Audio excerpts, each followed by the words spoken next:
दरगाह अजमेर शरीफ पर दावा, बैरिस्टर असदुद्दीन ओवैसी का सख्त रद्द-ए-अमल। बैरिस्टर असदुद्दीन ओवैसी सदर कुल हिंद मजलिस इत्तेहादुल मुस्लिमीन व रुकने पार्लियामेंट हैदराबाद ने कहा कि सुल्तान हिंद ख्वाजा मोइनुद्दीन चिश्ती रहमतुल्लाह अलैह का शुमार हिंदुस्तान के मुसलमानों के अहम तरीन औलिया इकराम में होता है। लोग सदियों से इनकी पैरवी करते आ रहे हैं और करते रहेंगे।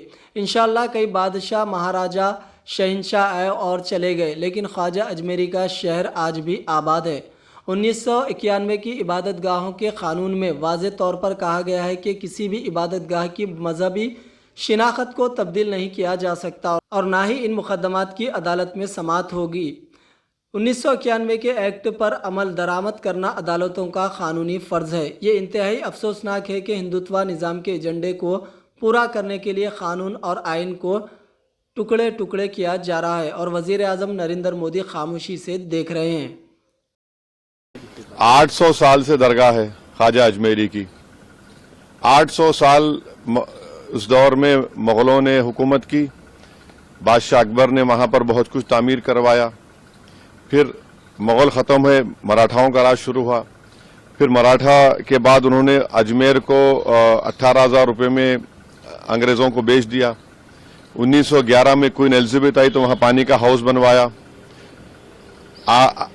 नेहरू से लेकर जितने प्रधानमंत्री बने वो वहाँ पर चादर भिजाते हैं। आप बताइए क्या करना चाह रहे हैं लोग? आखिर क्यों इतनी नफरत पैदा कर दिए बीजेपी आरएसएस वाले मस्जिद दरगाहों के ताल्लुक से? प्रधानमंत्री नरेंद्र मोदी खुद चादर भिजाते हैं। अब बताइए उस पर क्या बोलेंगे वो?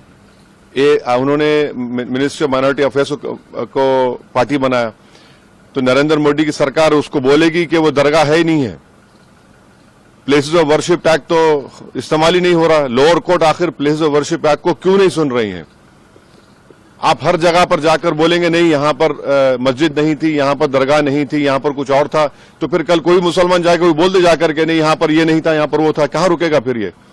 रूल ऑफ लॉ कहां जाएगा? डेमोक्रेसी कहां जाएगी? लॉ एंड ऑर्डर कहां जाएगा?